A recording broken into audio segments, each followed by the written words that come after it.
Shalom dan puji Tuhan atas kebaikan Tuhan pada setiap kita sehingga pada minggu ini sekali lagi kita boleh bersama di dalam ringkasan pelajaran Sekolah Sabat pelajaran ke-7 yang bertajuk Roti dan Air Kehidupan.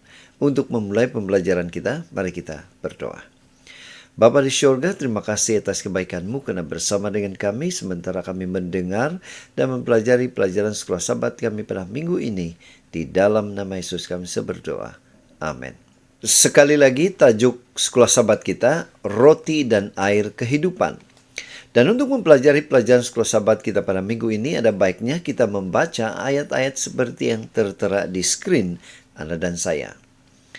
Ayat hafalan terdapat dalam Keluaran 16 ayat 28 hingga 30 mengatakan, "Dan Tuhan berfirman kepada Musa, berapa lama lagi kamu enggan memelihara perintah-perintahku dan hukum-hukumku? Lihatlah, Tuhan telah memberikan kepadamu hari Sabat. Oleh itu, Dia memberikan kepadamu pada hari ke-6 roti untuk 2 hari. Biarlah setiap orang tinggal di tempatnya. Jangan ada orang keluar dari tempatnya pada hari ke-7, maka umat itu beristirahat pada hari ke-7. Sahabat yang dikasihi, pendahuluan Sekolah Sabat kita. Mereka akhirnya telah menyeberangi sempadan Mesir. Mereka akhirnya berada di jalan ke Kanaan, tanah yang mengalir dengan susu dan madu. Pada tanda pertama kesusahan, umat itu mula mengeluh. Mereka lebih suka mati di Mesir. Jelas, iman mereka perlu berkembang dan dikuatkan.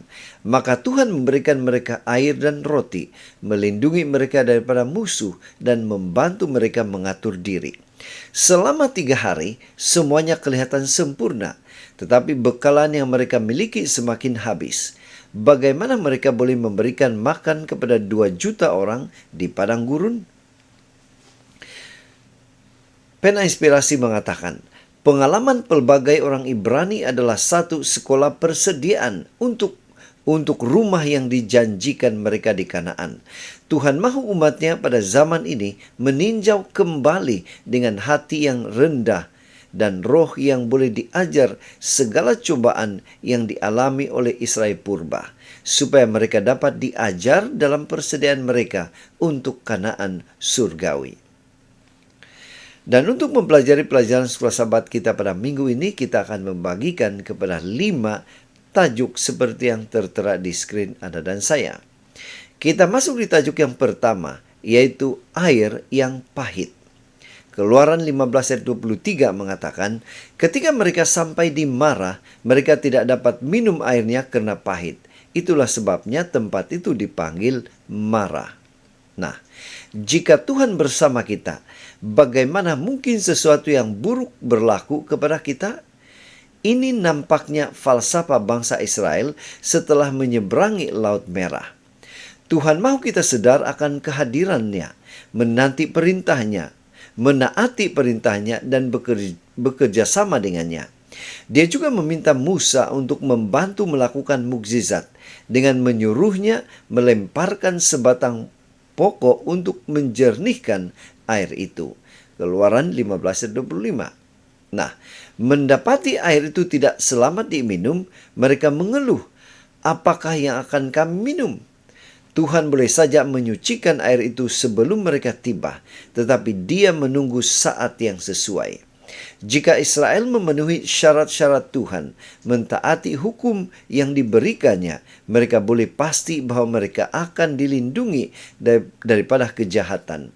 Keluaran 15 ayat 26. Dan di screen kita ada 2 pertanyaan yang kita boleh bahas, yang kita boleh bincang di dalam pelajaran Sekolah Sabat kita.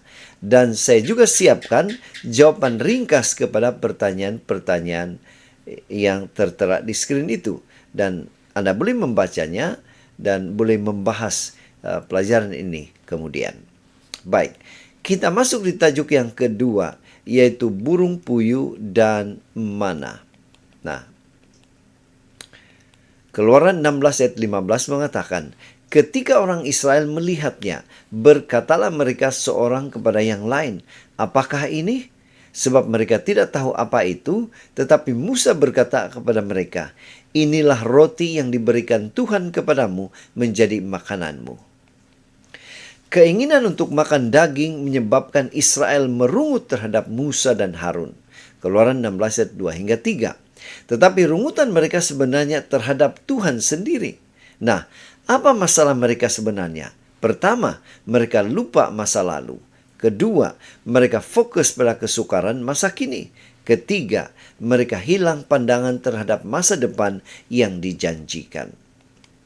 Nah, roti dari sorga ini benar-benar ajaib sebenarnya. Kenapa? Pertama, apabila matahari terbit, ia cair. Keluaran 16 ayat 21. Kedua, jumlah yang sama turun selama 5 hari. Keluaran 16:16. Ketiga, pada hari ke-6 turun 2 kali ganda. Keluaran 16 ayat 22. Dan yang keempat, pada hari Sabtu, hari Sabat, tiada apa yang turun. Keluaran 16 ayat 26. Dan kelima, dari satu hari ke hari berikutnya, ia penuh dengan ulat. Keluaran 16 ayat 20. Keenam, dari Jumat ke Sabtu, ia tidak rosak. Keluaran 16 ayat 23 hingga 24. Nah, selepas memberi mereka burung puyuh untuk dimakan, Tuhan menyediakan roti yang cukup untuk memberi mereka makan setiap hari selama 40 tahun. Keluaran 16 ayat 35.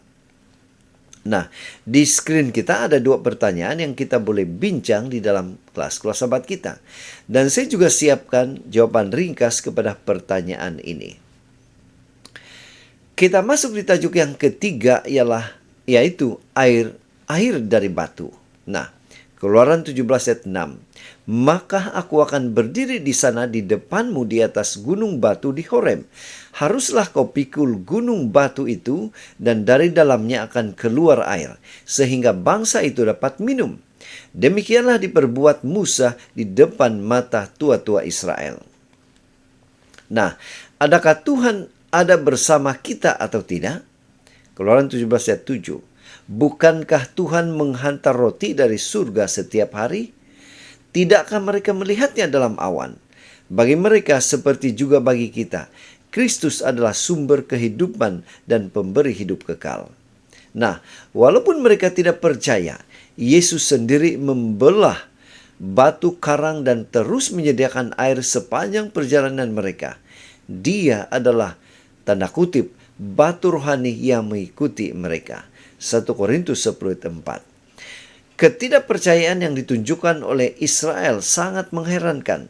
Tetapi Paulus memberi amaran kepada kita agar tidak jatuh dalam contoh ketidakpercayaan yang sama. Ibrani 3:12. Dan ada juga pandangan tambahan sekolah sahabat kita, yaitu tentang serangan orang Amalek.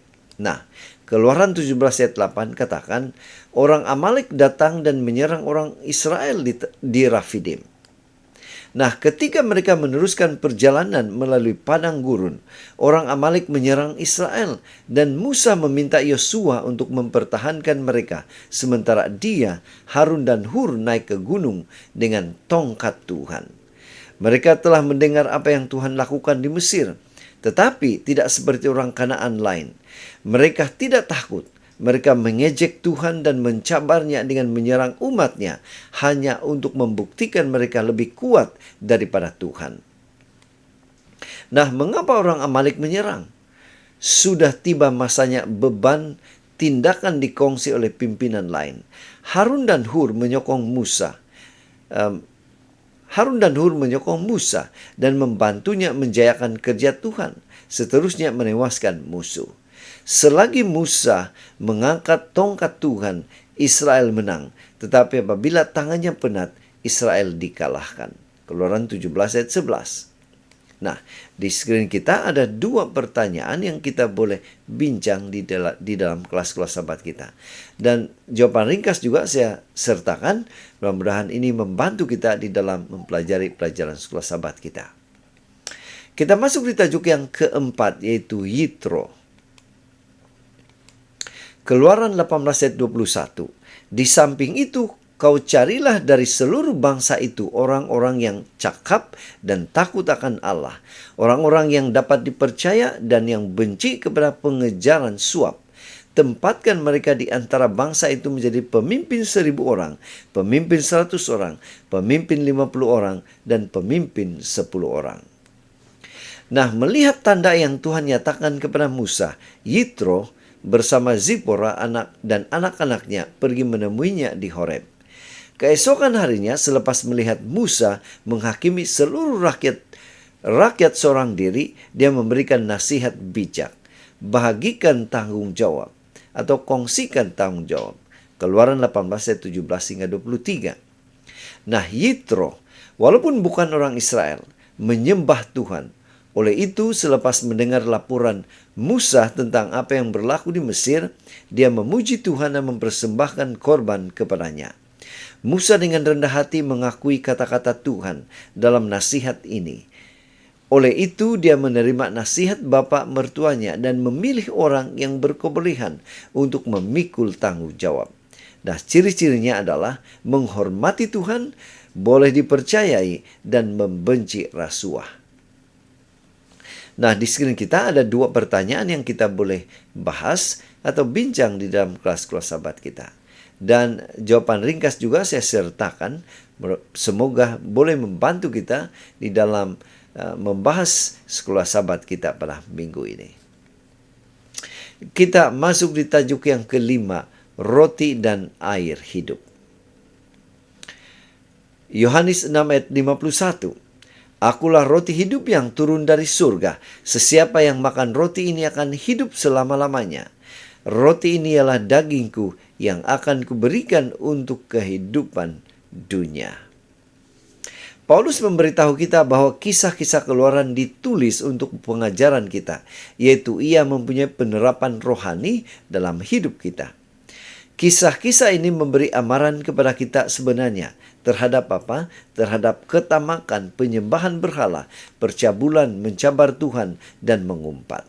Selain itu, Yesus secara khusus mengaitkan dirinya dengan kisah air dari batu dan roti dari surga. Dia adalah pemberi air kehidupan yang melambangkan Roh Kudus. Hanya Dia yang dapat memuaskan dahaga.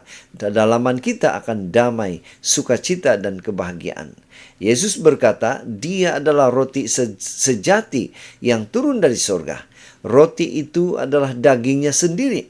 Ia adalah tubuhnya yang dipecahkan di salib untuk membawa keselamatan kepada semua yang akan makan itu, yaitu menerimanya sebagai juru selamat dan memiliki hubungan harian dengannya.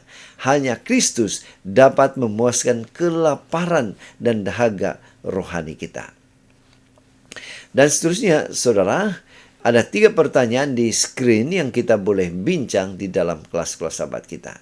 Di sini saya juga sertakan jawaban ringkas kepada pertanyaan yang kita akan bahas nanti. Pena Inspirasi menjelaskan, penebus dunia mengetahui keperluan setiap jiwa.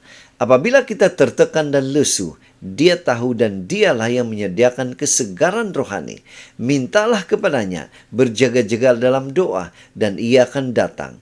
Yesus adalah roti hidup untuk dimakan setiap hari. Dia adalah air hidup bagi jiwa yang kehausan dan lesu, dan semua orang boleh mengambil bahagian dalam kasih karunia-Nya. Tangki dunia seringkali kosong, kolamnya menjadi kering, tetapi dalam Kristus ada mata air hidup dari mana kita boleh sentiasa menarik. Walau sebanyak mana kita menarik dan memberi kepada orang lain, kelimpahan akan tetap ada. Tidak ada bahaya bekal itu akan habis, karena Kristus adalah sumber kebenaran yang tidak pernah habis-habis. Penerapan dari pelajaran sekolah sahabat kita. Pertama, Tuhan mendidik umatnya melalui kesusahan untuk memurnikan iman mereka. Kedua, Yesus Kristus adalah roti dan air hidup yang memuaskan keperluan rohani kita. Dan yang ketiga, pemuridan termasuk organisasi, kerjasama, dan kerendahan hati. Persoalan yang saya ingin kemukakan kepada Anda pada minggu ini, adakah saya benar-benar belajar untuk mempercayai Tuhan dalam setiap keadaan hidup saya? Walaupun ketika saya berhadapan dengan kekurangan, cabaran, dan ujian yang tidak saya fahami? Jadi sekian saja ringkasan pelajaran sekolah sahabat kita pada minggu ini. Semoga ini membantu kita di dalam mempelajari pelajaran sekolah sahabat kita. Tuhan memberkati. Mari kita berdoa.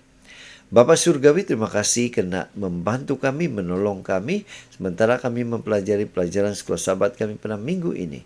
Di dalam nama Yesus kami berdoa. Amin.